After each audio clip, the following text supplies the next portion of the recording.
Panggilan jihad rindukan, panggilan jihad rindukan.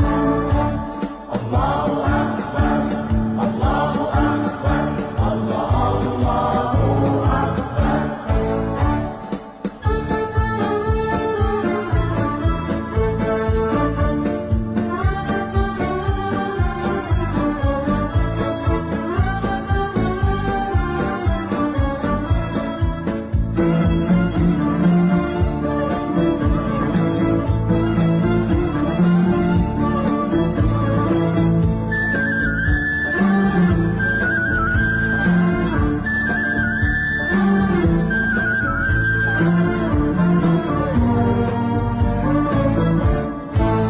Ulama pemimpin Islam dengarlah, demi agama sadarlah.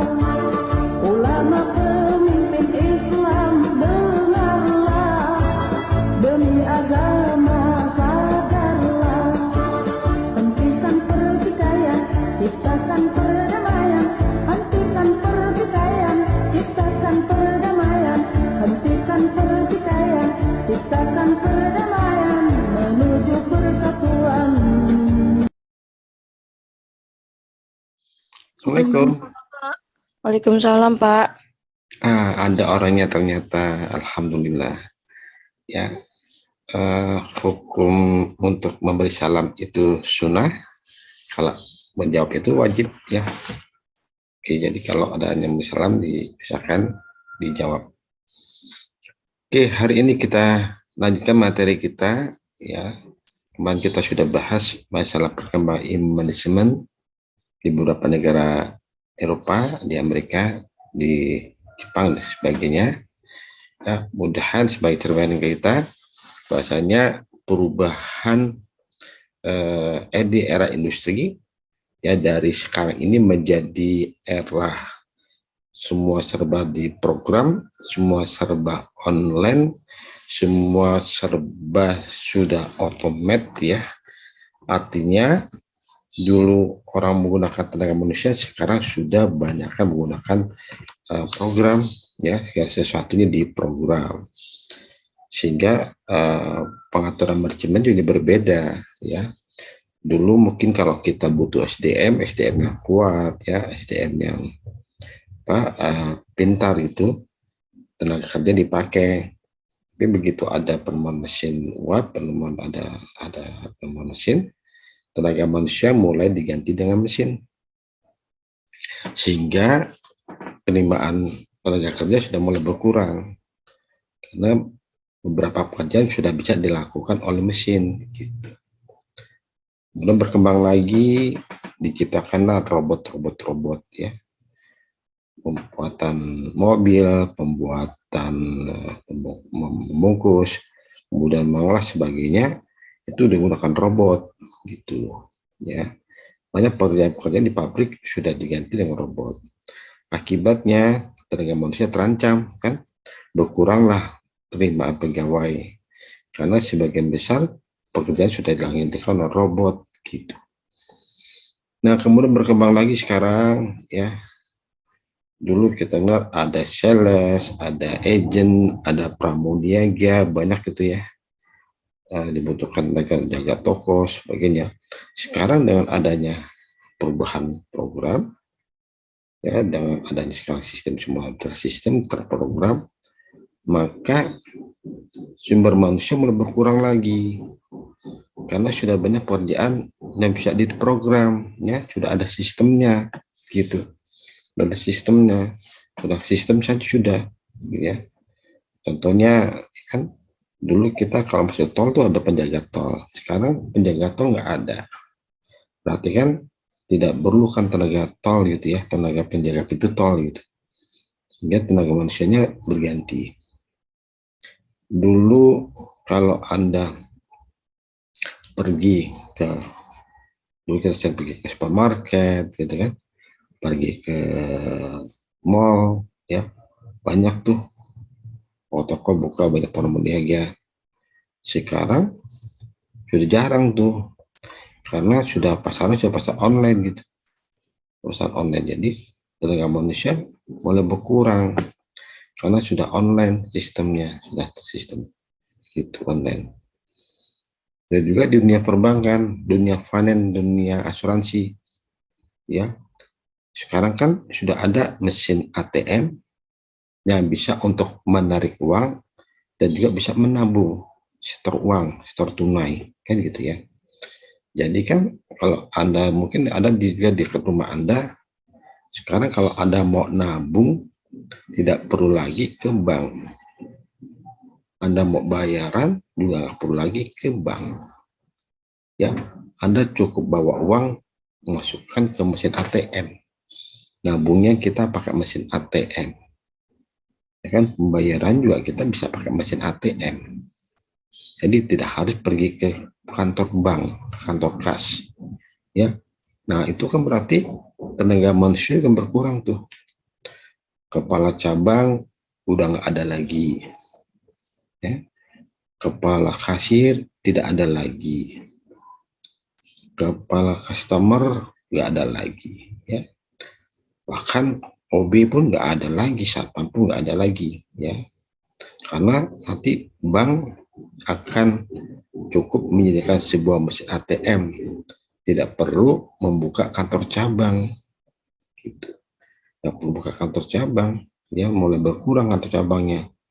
Karena kalau buka kantor cabang kan pertama dia perlu gedung sebagai kantornya. Kalau dia nggak punya, dia sewa gedung. Kedua, dia perlu ada yang ngurus, ada kepala cabang, ada wakil kepala cabang, ada kasirnya, ada customer service-nya, ada security-nya, ada OB-nya untuk buka satu cabang. Tapi dengan sistem, dengan program, sekarang sudah bisa pakai mesin ATM aja. Karena kan fungsinya bersama. Biasanya orang pergi ke bank kan, pertama dia mau nabung, mau setor. Sekarang kalau mau nabung atau mau nyetor, pakai ATM bisa. Kedua, biasanya orang kalau mau narik uang kan ke kasir, sekarang ATM udah bisa buat narik uang. Anda mau daftar ya isi formulir, sekarang di mesin ATM udah bisa isi formulir. Artinya dengan perubahan teknologi baru zaman, maka tenaga manusia tidak banyak dibutuhkan lagi ya. Karena sudah pakai mesin, sudah pakai program. Nah, sehingga dalam manajemen berubah tuh ya. Butuh manajemen sumber daya manusia adalah mereka yang punya keterampilan, mereka yang punya kemampuan, mereka yang punya kompetensi di bidang IT, misalnya, di bidang informatika, ya, di bidang khusus ilmunya. Juga ada kompetensi pada diri orang bersangkutan, ya. Nah, dalam dunia asuransi juga ada kompetensi kan. Kita lihat ada A2IK, A2IJ, A3IK, A3IJ, ada CII, ada apa lagi? Ada killer brokers ya, sebagainya. Menandakan bahwa kompetensi seorang itu ada kompeten di bidangnya. Gitu. Sekarang begitu berubah industri, begitu berubah cara bisnis ya, dan ada kemajuan, maka kan berubah kebutuhan SDM-nya, berubah kebutuhan akan pengawasan. POAC, planningnya pun harus berubah. Karena sekarang planningnya bagaimana era globalisasi, era program ini, era semua digitalisasi ya, harus berubah planning sesuai dengan kemajuan teknologi pengembangan. Kedua, organisasinya pun mungkin dulu perusahaan organisasi sangat rumit ya, sangat banyak gitu. Ada direktur, wakil direktur, ada kepala cabang, ada si pengawasan, ada macam-macam gitu ya. Tapi dengan ada program ini sekarang nggak perlu banyak organisasi yang sangat lengkap ya, sangat komplit, sangat banyak. Karena kalau organisasi semakin banyak, maka orangnya pun semakin banyak. Orangnya semakin banyak, maka biaya pengeluaran gaji pun semakin banyak, gitu kan. Dan macam-macam semakin banyak. Artinya organisasi sekarang dibuat yang sederhana, efektif directly karena semua beberapa pekerjaan sudah bisa dialihkan melalui sistem ini program gitu.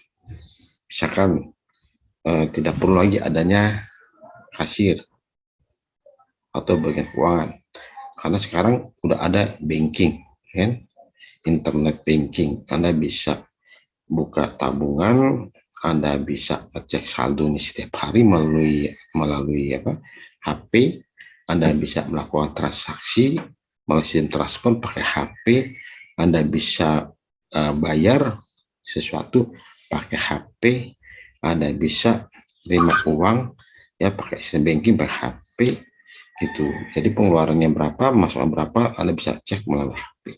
Sehingga kebutuhan akan kasir atau banyaknya staf keuangan tidak dibutuhkan lagi gitu ya. Nah, berarti organisasinya pun semakin sederhana. Beberapa pekerjaan bisa dihandle melalui sistem gitu ya.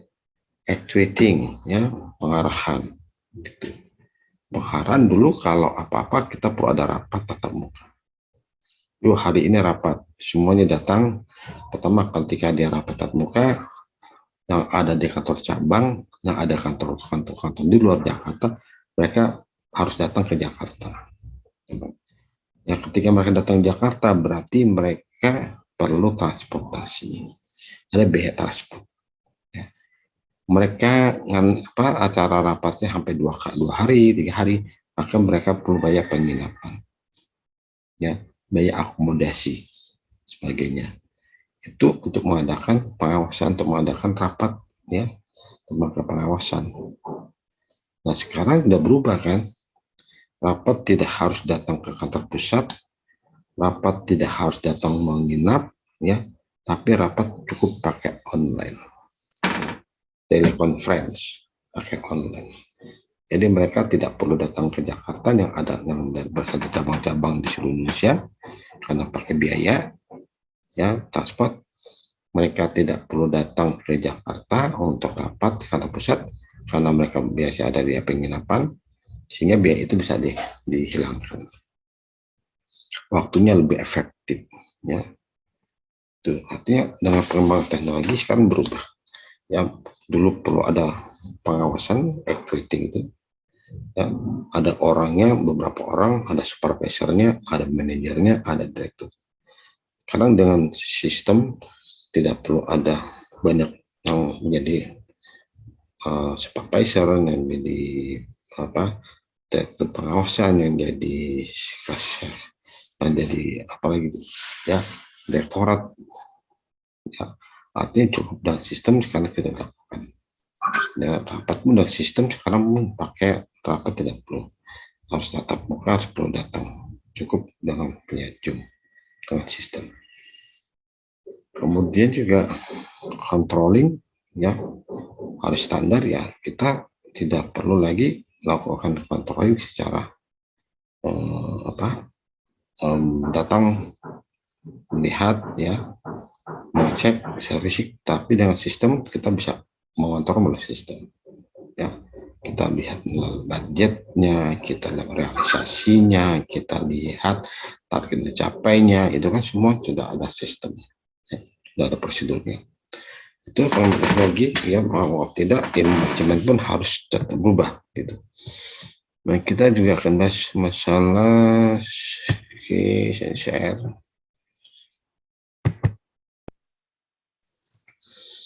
Misalnya kemarin kita bahas masalah Eropa ya, kemudian beberapa negara Asia. Sekarang kita kembali ke belakang sebentar ya, untuk manajemen dalam syariat Islam. Mengatur segala sesuatu agar dilakukan dengan baik, tepat, dan tuntas. Dia manajemen dan perkembangan. Karena bagaimana kita cara mengatur, kita atur ya karena perkembangan zaman tadi ya, segala sesuatu agar dilakukan dengan baik, segala sesuatu agar dilakukan baik ya, baik dan benar, tepat dan benar, dan tuntas, selesai tuntas ya. Kebanyakan jadi ngaturnya baik, tepat atau benar dan tuntas, selesai tuntas ya. Cuma kerjain besok clear. masih ada waktu hari ini, ya biasanya beberapa karyawan oknum gitu ya ditunda kerjanya, besok aja kerja ini deh, besok aja deh ya. Katakan dalam Islam kan kita tidak boleh menunda suatu pekerjaan ya sampai pekerjaan itu tuntas. Ya. Artinya kalau memang masih ada waktu hari ini, waktu sekarang selesaikan ya harus selesaikan. Jangan sampai ditunda sampai besok baru selesai. Ya. Akibatnya menghambat diri sendiri, juga menghambat orang lain yang perlu akan pekerjaan itu, yang perlu akan suatu hasil dari kerjaan itu. Ya. Karena karena ditunda. Rasulullah mengatakan sesungguhnya Allah sangat mencintai orang yang jika melakukan suatu pekerjaan dilakukan secara itqom, tepat, terarah, jelas dan tuntas. Ya. Jadi hadis Nabi mengatakan itu. Allah juga orang mencintai orang yang jika melakukan suatu pekerjaan secara itqom. Apa itqom itu tepat. Ya. Maka waktu itu katakan mereka harus pikirin dulu ya, kita mau kerjain apa nih, pikirkan dulu. Kalau itu bagus berbagai orang kerjakan ya, maka harus diberikan yang tepat gitu ya, cara gimana, kemudian pakai apa ya, dengan alat sekarang kan juga udah lebih cepat sekarang daripada saya, ada teknologi, ada program gitu, kemudian terarah buat apa sih ya, jelas manfaatnya dan selesai dikerjakannya tuntas. Dan hadis yang diriwayatkan oleh Imam Muslim, Allah SWT mewajibkan kepada kita untuk berlaku ihsan dengan segala sesuatu. Jadi segala perbuatan kita harus ihsan. Ihsan itu the best ya, terbaik. Kamu udah kerjaan lebih baik, artinya lebih baik lagi. Baik dan terus memperbaiki terus. Kalau seperti apa hadis mengatakan hari ini harus lebih baik daripada kemarin, dan hari esok nih harus lebih baik daripada hari ini, gitu. Ya tiap hari kita harus baik dan lebih baik terus. Gitu. Karena kalau hadis tadi katakan orang yang beruntung adalah orang yang hari ini lebih baik daripada yang kemarin. Nggak berubah tuh ya.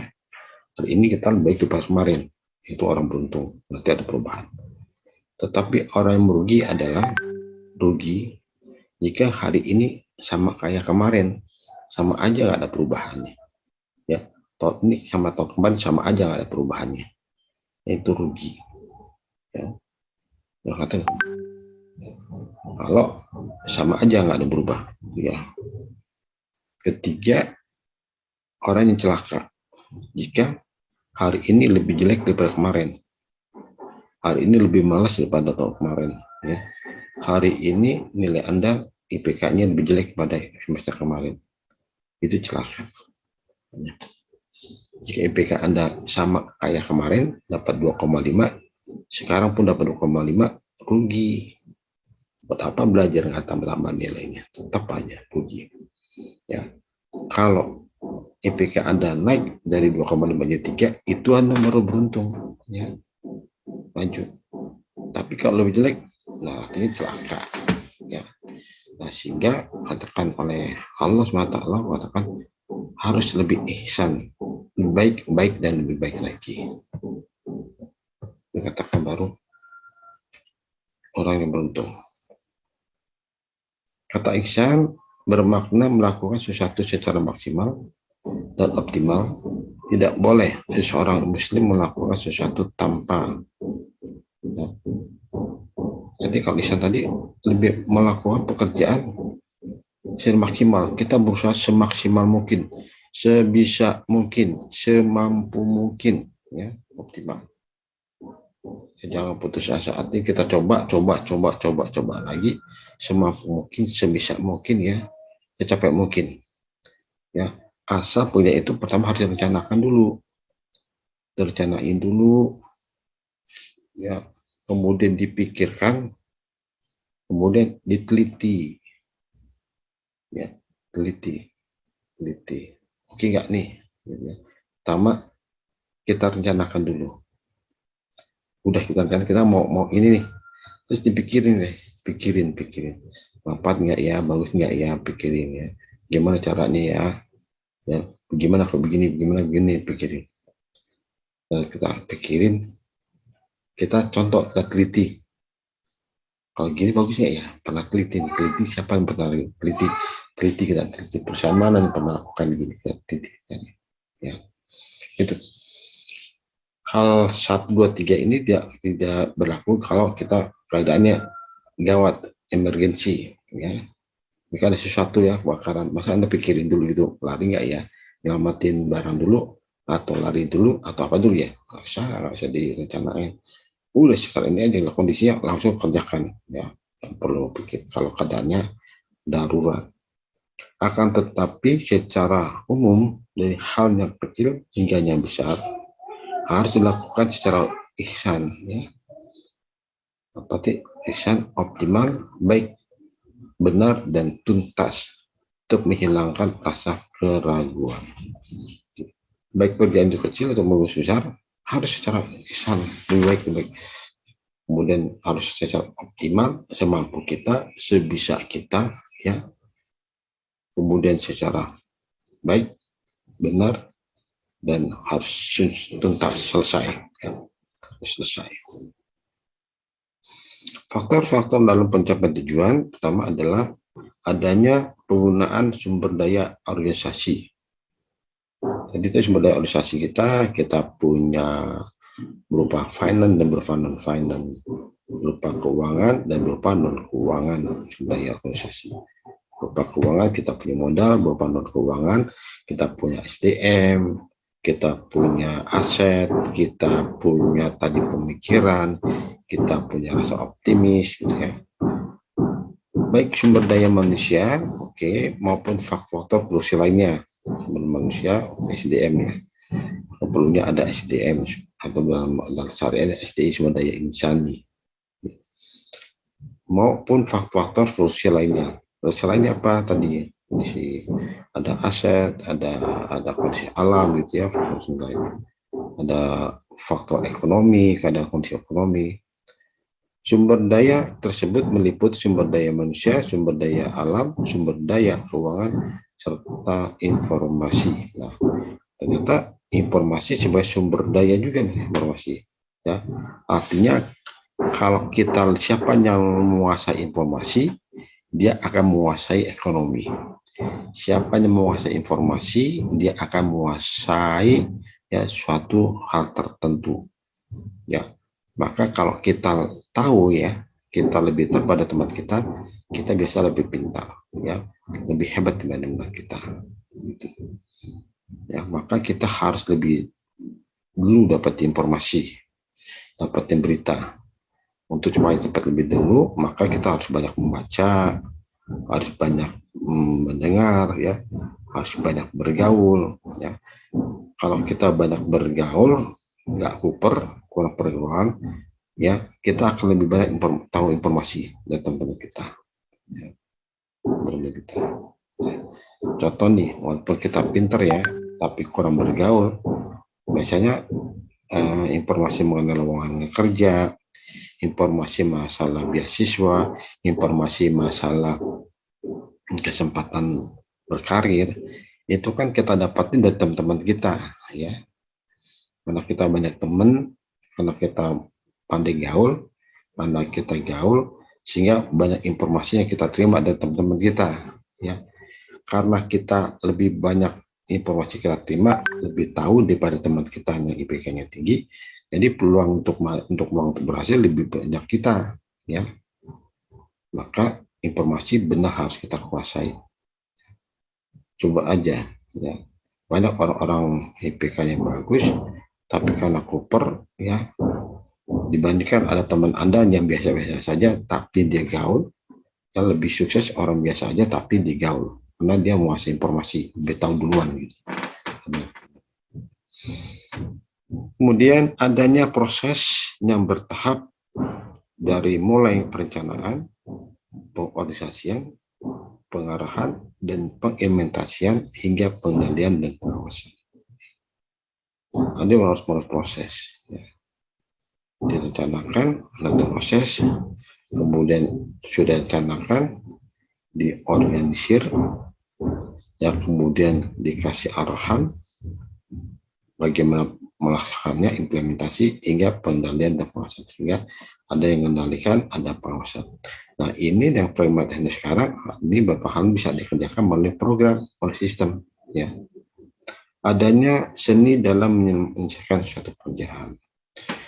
Ya, biasa kita jenuh, ya, dalam masuk pekerjaan, atau Anda jenuh belajar. Nah, cara belajarnya Anda bisa rubah dengan cara sambil bernyanyi, kan, dengan cara Anda sambil dengerin musik belajarnya, atau dengan cara sambil menonton hiburan, ya, gitu kan, bisa. Jadi cara belajarnya sering adakan variasi, gitu ya. Kadang-kadang belajar dibentuk Anda ke rumah teman Anda, tanya jawab, ya, belajar kelompok. Kalau bosan belajar kelompok, Anda pakai musik sambil dengerin musik sambil belajar. Kalau dengar sering musik sambil belajar sambil nonton TV, ya, menonton film hiburan. Jadi seni lah, ya. Kita harus ada seni melakukan suatu pekerjaan, ya.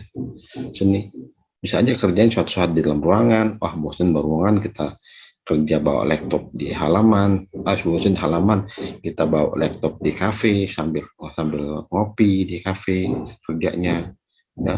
Bosan di kafe, deh Anda sambil hiburan, sambil ke taman, bereaksi, bawa laptop. Selama ada laptop, selama ada internet, bisa kerja. Jadi harus ada sini untuk mereka suatu pekerjaan, dia nggak bosan. Sumber daya organisasi, sumber daya manusia, ya. Organisasi itu sumber daya ini berupa sumber daya manusia.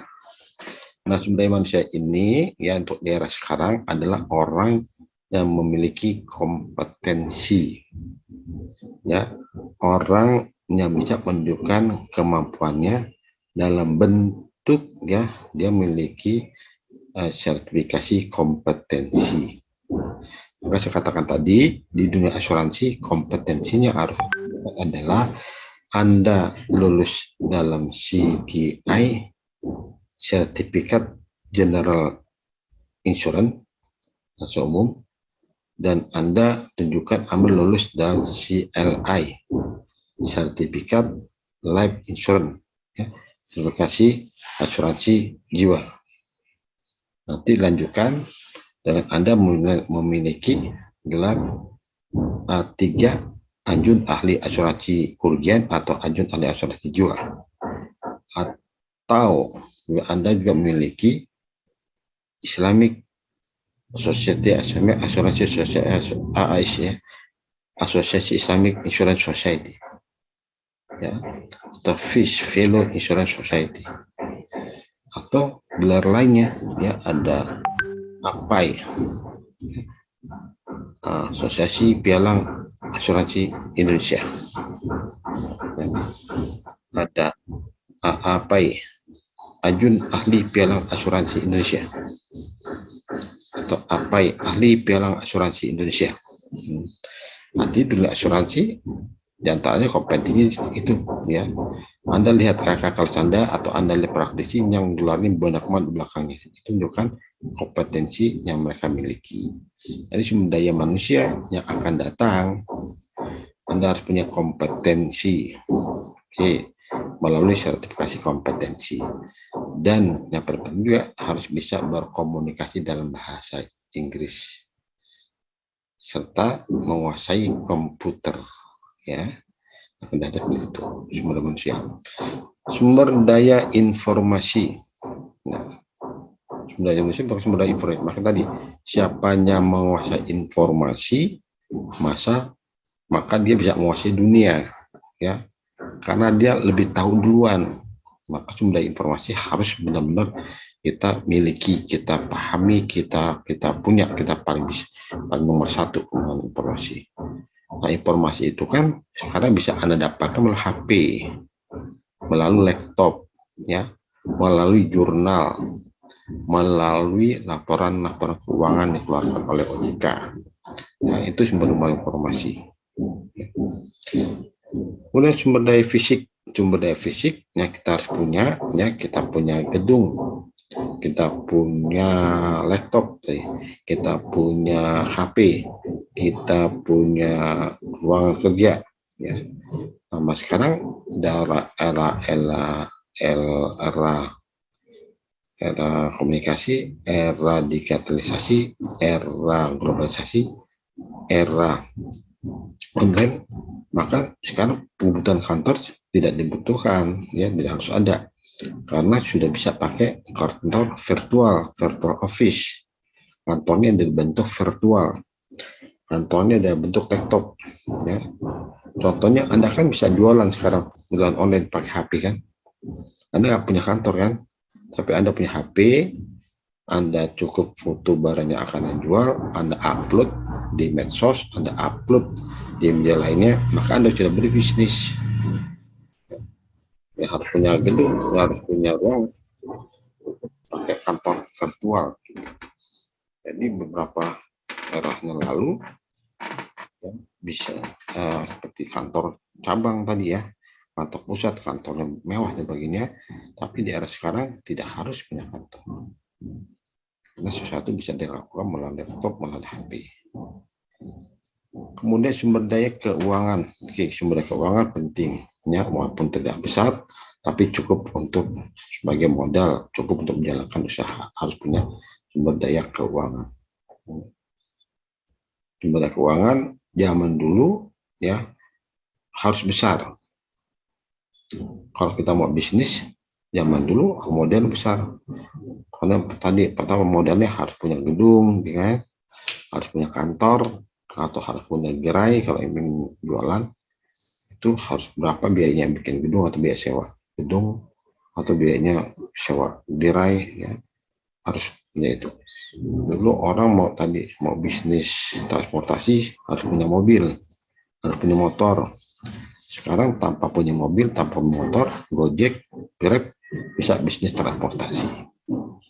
Dulu orang kalau mau jualan, ya, dagang harus punya warung, harus punya toko, harus punya tenaga kerja yang jagain toko atau warung, pramuniaga. Sekarang tidak harus punya toko, nggak harus punya mall, nggak harus punya warung, udah orang bisa bisnis. Contohnya Shopee, contohnya Niaga.com, contohnya Blibli.com, contohnya Bukalapak. Mereka jualan tanpa punya gedung, tanpa punya supermarket, tanpa punya toko, bisa jualkan semua pada online. Oke, itu jadi sekarang bisnisnya tidak harus punya daya uang besar, ya. Cukup punya kreativitas yang besar. Sumber daya alam. Oke, untuk beberapa bisnis bukan sumber daya alam, beberapa bisnis lain tidak merupakan sumber daya alam. Oke, lanjut pengertian efektif dan efisien menurut Tucker. Apa sih efektif? Efektif adalah mengerjakan pekerjaan yang benar atau tepat. Efektif.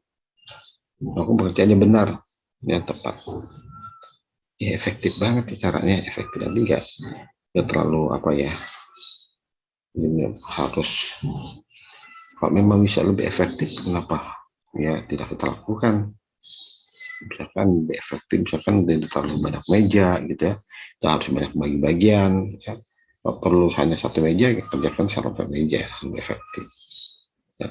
Kalau perlu hanya satu bagian saja, nggak perlu ada bagian-bagian lain, gitu. Misalkan di dulu ada bagian ini, bagian itu, birokrasi sana, birokrasi ini, ya.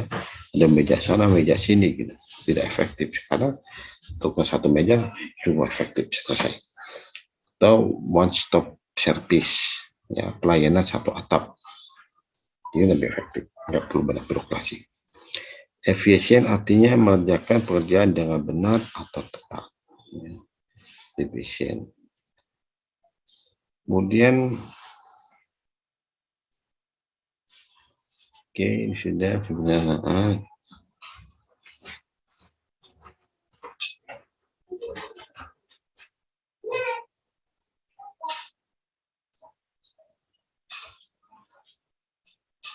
Ini ringkasannya.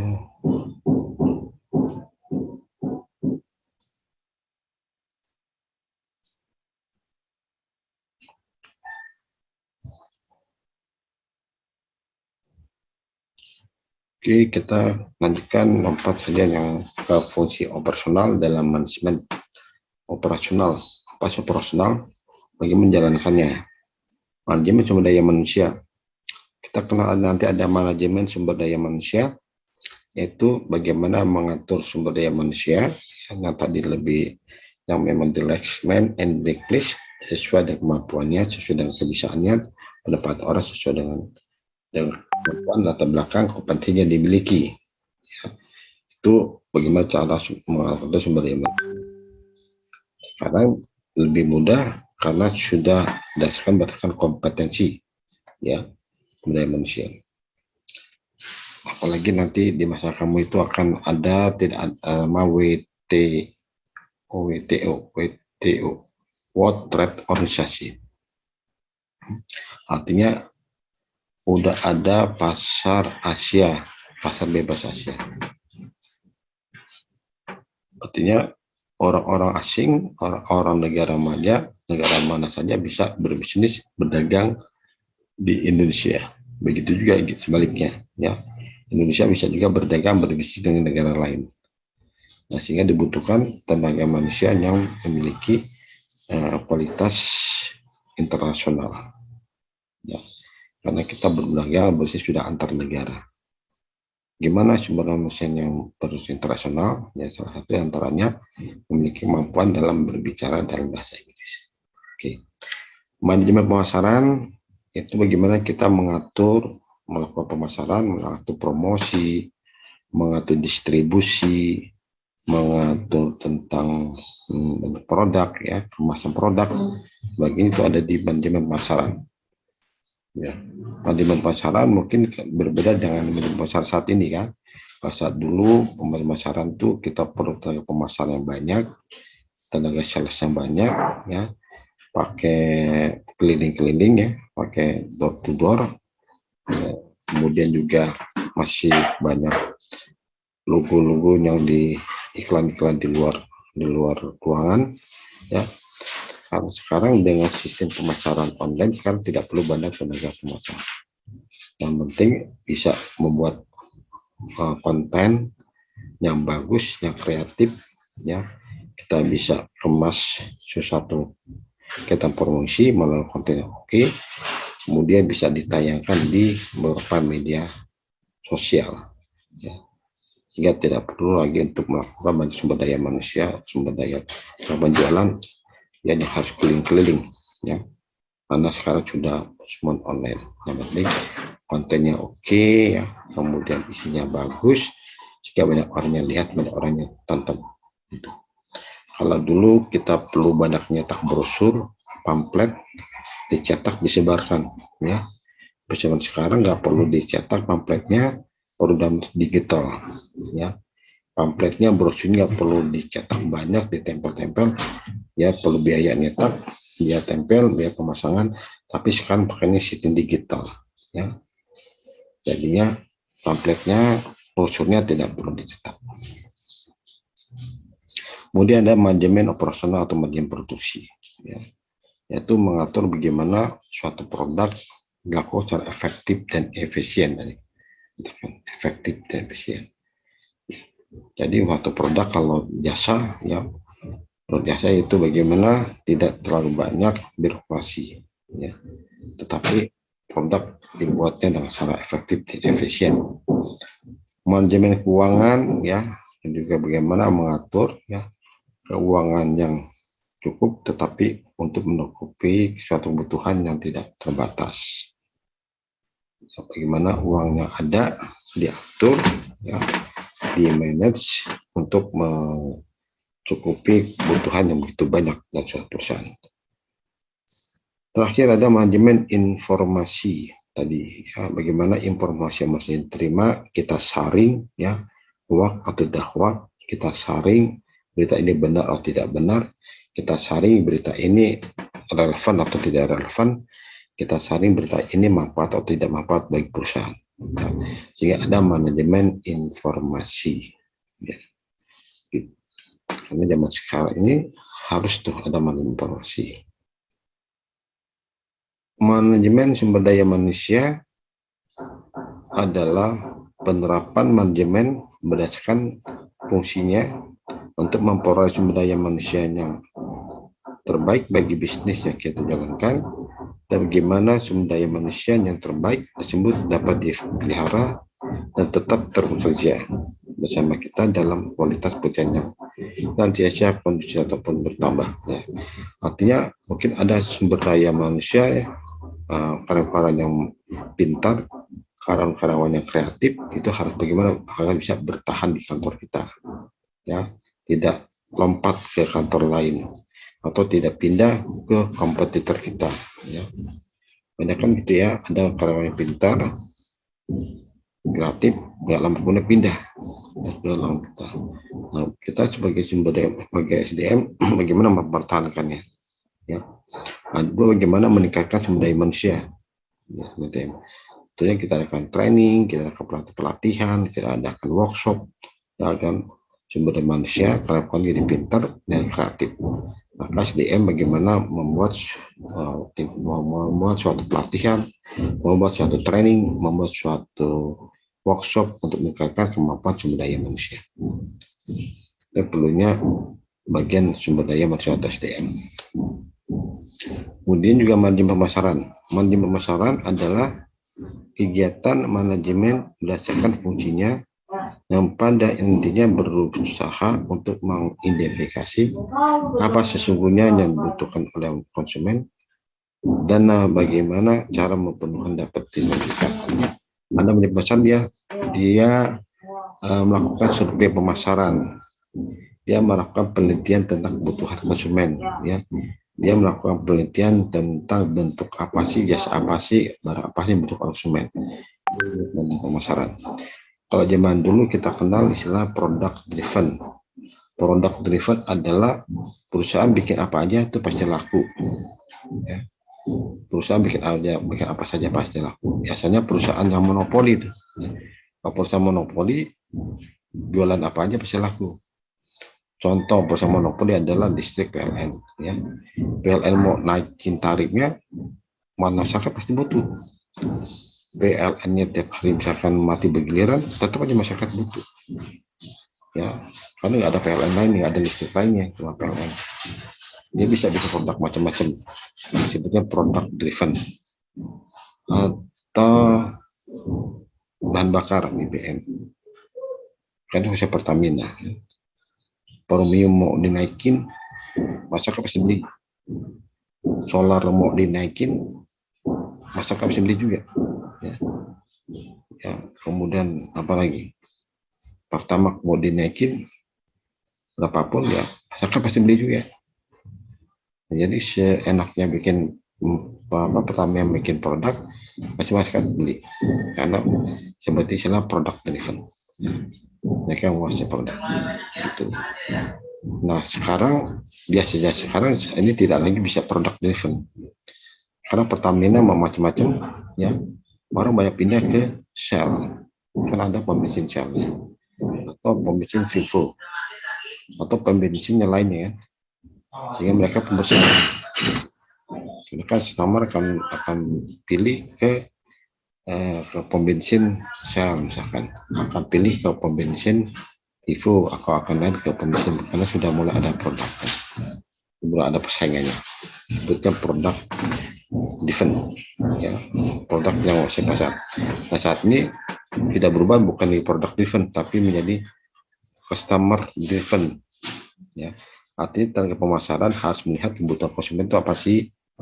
Pada kebutuhan konsumen ini, ya, bikinlah produk yang sesuai dengan kebutuhan konsumen, bikinlah jasa yang sesuai dengan kebutuhan konsumen.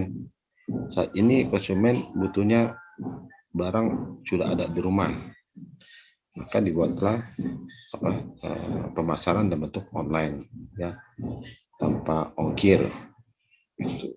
Jadi konsumen tidak perlu datang ke pasar, tetap duduk manis di rumah, mereka langsung dapat barangnya diantar tanpa ongkir, ya.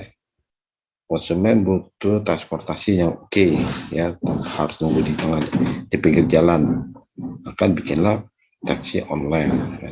Sehingga kita buka aplikasi, ya, mereka langsung datang ke rumah kita, atau ojek online, ya. Kita bertransportasi, ya, kita nggak kemana-mana, nunggu di rumah, tukang ojeknya datang. Itu manajemen pemasaran fungsinya seperti itu, meneliti tentang kebutuhan konsumen itu apa. Mungkin produk sesuai kebutuhan konsumen. Nah, kita kenal tadi namanya customer driven, kebutuhan akan konsumen. Kemudian kita kenal juga istilah ada manajemen produksi. Apa itu?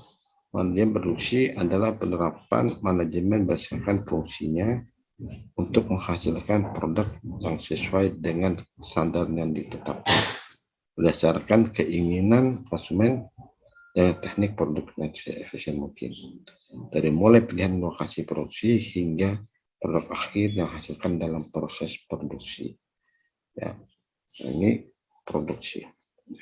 Jadi manajemen produksi memikirkan bagaimana menciptakan suatu produk yang sesuai kebutuhan konsumen. Bagaimana membuat produk yang lebih dekat kepada konsumen. Bagaimana membuat produk yang mudah didapati oleh konsumen. Yaitu mengatur suatu produksi. Ya. Contohnya tadi ya, produksi jasa transportasi. Mikir bagaimana konsumen tidak perlu repot nunggu bis di pinggir jalan. Maka dibikinlah ciptakan produk transportasi seperti Gojek, seperti Grab, gitu kan. Dan bagaimana konsumen bisa dapatin barang tanpa harus keluar rumah. Maka dibuatlah suatu produk yang dalam bentuk pelayanan pada konsumen, ya, memenjarakan konsumen dengan cara penjualan online. Gitu. Oke, terakhir tentang manajemen keuangan. Ya. Manajemen keuangan adalah kegiatan manajemen berdasarkan fungsinya yang pada intinya berusaha untuk memastikan bahwa kegiatan bisnis yang dilakukan mampu mencapai tujuannya secara ekonomis, yaitu diukur berdasarkan pada profit. Tugas manajemen keuangan di antaranya ada merencanakan dari mana pembiayaan bisnis diperoleh dengan cara apa, ya, kemudian peroleh, kemudian dilokasikannya secara tepat dalam kegiatan bisnis yang dijalankan. Kemudian terakhir tentang manajemen informasi. Manajemen informasi adalah kegiatan manajemen berdasarkan fungsinya yang pada intinya berusaha memastikan bahwa bisnis yang dijalankan tetap mampu untuk terus bertahan dalam jangka panjang. Untuk memastikan itu, manajemen informasi bertugas untuk menyediakan seluruh informasi yang terkait dengan kegiatan perusahaan, baik informasi internal maupun eksternal, yang dapat mendorong kegiatan bisnis yang dijalankan tetap mampu beradaptasi dengan perubahan yang terjadi di masyarakat.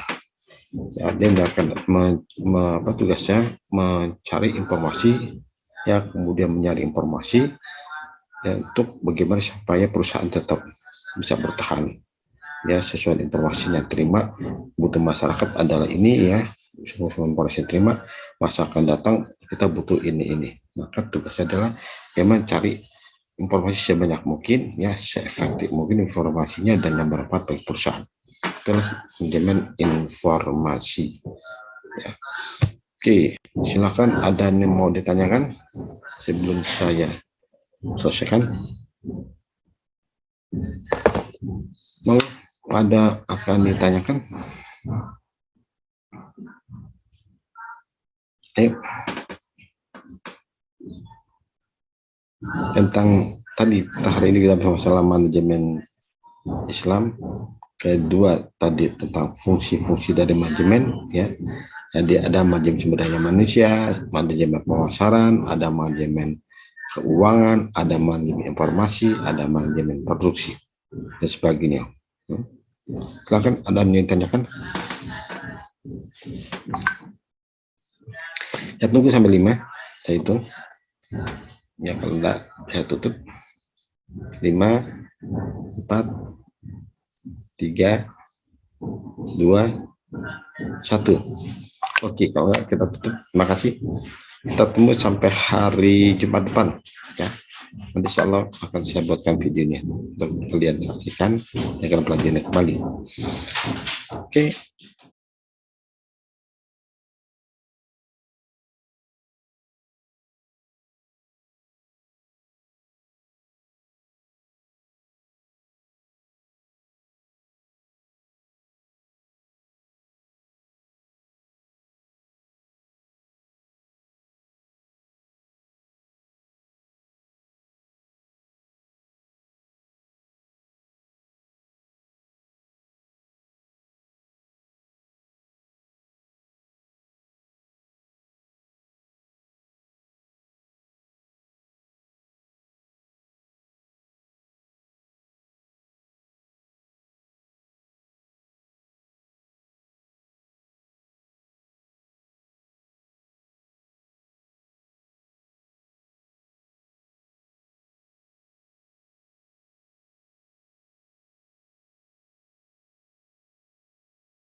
ciptakan perdamaian menuju persatuan